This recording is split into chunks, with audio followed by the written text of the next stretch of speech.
दोस्तों, आप अपने रोज के दिनचर्या में कई ऐसे चीज़ों को देखते हैं जिनका जवाब कई लोगों को पता नहीं होता और दिन रात का ये समय हमारी पूरी दिनचर्या में महत्वपूर्ण रोल अदा करता है।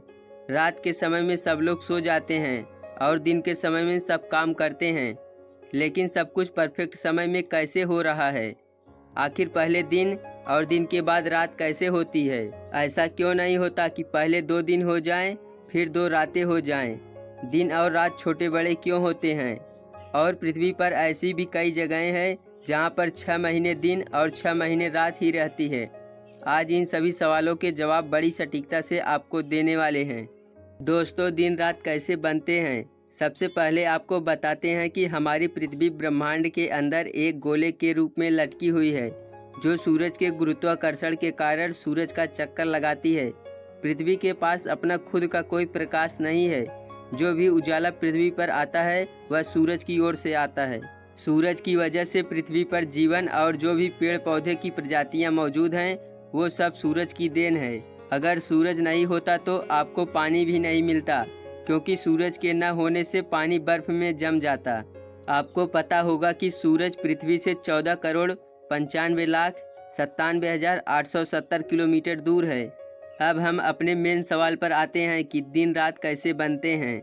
तो इस सवाल का सिंपल सा जवाब है कि पृथ्वी का जो आधा भाग सूरज की ओर होता है, जिस पर सूरज की रोशनी पड़ती है, उस साइड दिन रहता है, और जो भाग सूरज के पीछे होता है उस पर सूरज का प्रकाश नहीं जा पाता, इस वजह से वहाँ पर रात होती है। अब दूसरा जो सबसे इंटरेस्टिंग सवाल है कि दिन के पीछे रात और रात के पीछे दिन क्यों होता है।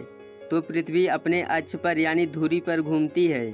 पृथ्वी को अपनी धुरी पर एक चक्कर लगाने में ठीक 24 घंटे का समय लगता है। इस 24 घंटे में पृथ्वी का कोई एक भाग हमेशा सूरज की ओर से गुजर रहा होता है। इसी कारण रोशनी जिस भाग पर पड़ती है वहाँ दिन रहता है, और पृथ्वी का जो भाग पीछे के साइड रह जाता है वह भाग अंधेरे में रहने के कारण वहाँ पर रात होती है। इस प्रकार परिभ्रमण के एक चक्कर में लगभग आधे समय के लिए दिन होता है और आधे समय के लिए रात। तब दूसरा चक्कर आरंभ हो जाता है। इसी प्रकार रात के पश्चात दिन और दिन के पश्चात रात होती है। 24 घंटे के एक दिन रात को साधारण बोलचाल में एक दिन कहा जाता है। और अब आपके दिमाग में जो तीसरा सवाल आ रहा होगा कि दिन रात छोटे बड़े क्यों होते हैं। यदि पृथ्वी अपनी अक्ष पर सूरज के चारों ओर चक्कर लगाने वाले मार्ग पर लंबवत यानी सीधी होती है, तो पृथ्वी पर प्रत्येक स्थान पर दिन रात बराबर होते हैं। लेकिन ऐसा है नहीं। यहाँ पर पृथ्वी का अक्ष पृथ्वी के कक्षा के साथ 66/2 डिग्री का कोण बनाए रखता है। अब इस वजह से 21 जून को उत्तरी ध्रुव सूर्य की ओर सबसे अधिक झुका होता है।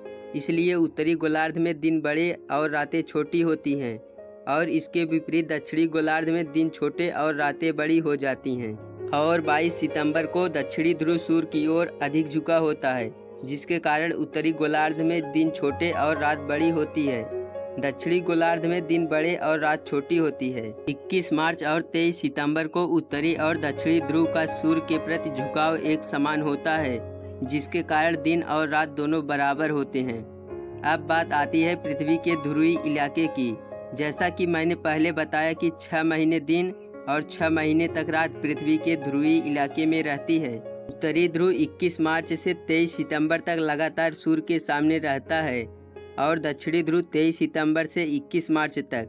विषुवत पर दिन रात वर्ष भर समान होते हैं और मौसम भी एक जैसा रहता है। दोस्तों, ये था पृथ्वी पर दिन और रात बदलने का फार्मूला। उम्मीद है वीडियो पसंद आई होगी। अगर वीडियो पसंद आई हो तो इसे लाइक और शेयर ज़रूर करना, और ऐसे ही इंटरेस्टिंग वीडियो के लिए चैनल को भी सब्सक्राइब करके बेल आइकन को ऑल पर प्रेस ज़रूर करना।